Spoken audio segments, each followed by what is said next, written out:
Good morning, ladies and gentlemen. Eddie Marcus here, early this morning. Thinking about the 2 million plus of our brothers and sisters that are locked down in prison for violating rules and regulations set up by men and women who themselves are incapable of following the rules of life. That's we the people. We the people who have turned our backs on the rules of life and judging others who fail to hold to the established ones by men. What do I mean when I say this? I'm saying that every last one of us on this earth are put here by a power that we can't see, a spiritual power I call God.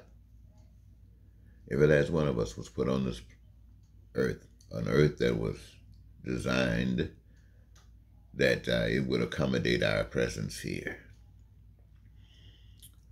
with resources established within the abilities of the earth to produce, whether it's on, in, or above, whether seen or unseen, whatever the requirements are for us to sustain ourselves here. That power provided for every last one of us. And every last one of us are made of the same kinds of stuffs, requiring the same kinds of stuffs for survival.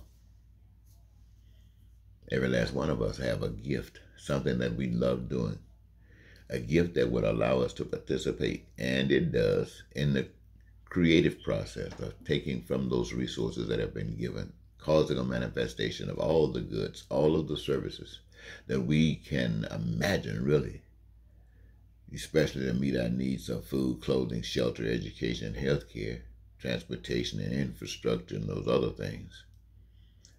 As simple as recognizing that, using those resources with the aim of living as though we're in heaven, doing our thing, each of us doing our individual thing, and producing a heaven right here where we live, not dying to go to. That's the reality of it, ladies and gentlemen.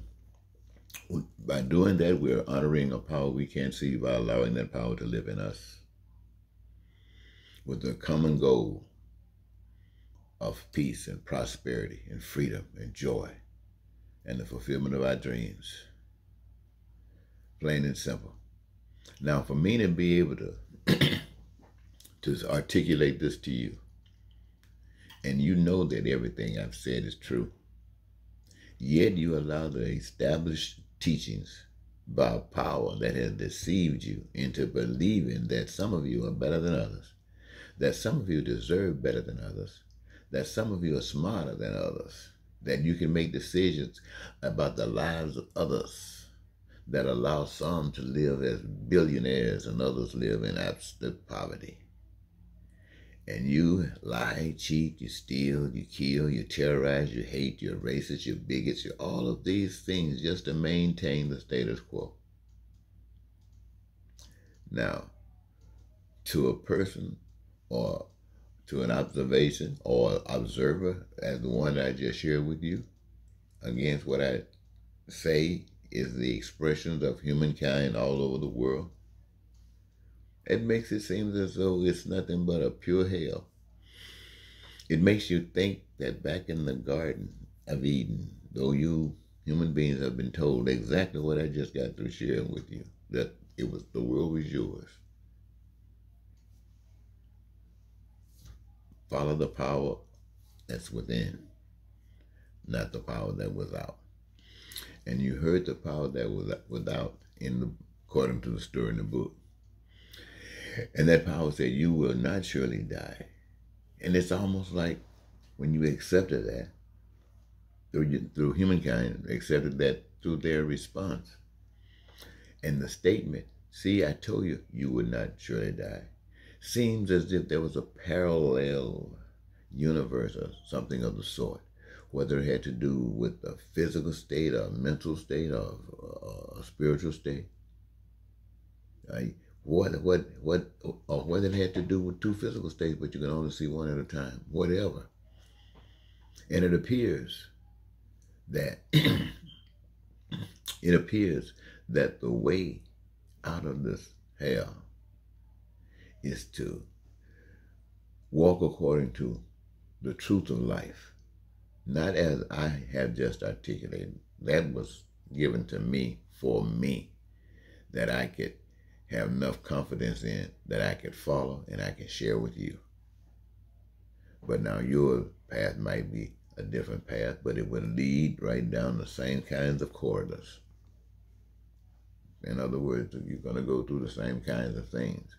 What do I say about that? I'm saying this.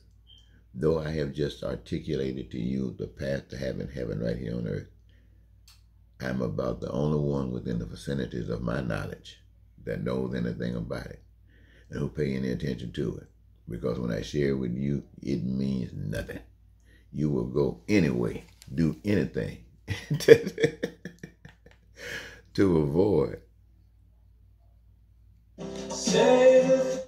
You will do anything to avoid the heavenly path. It's the simplest path of all, and it is the most resisted path, because you were told that you were shown that you would die, because everybody that walks the true path of love, what I mean by true path, the true path of love means it encompasses all of us. In other words, if it's a black man, he's not just loving black people.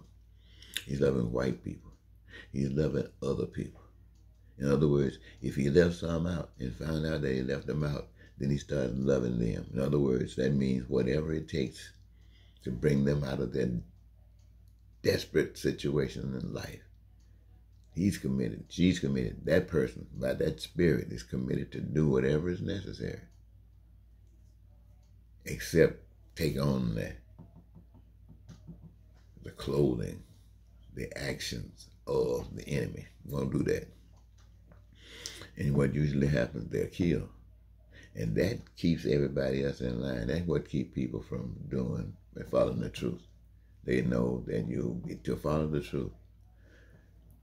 You know, people talk about the truth. They sound better than others and sound good.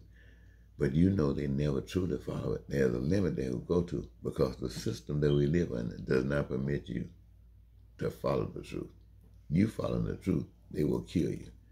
And see, that to me is the sign that says, this is the, you know, when they say you were not sure to die, well, now you know.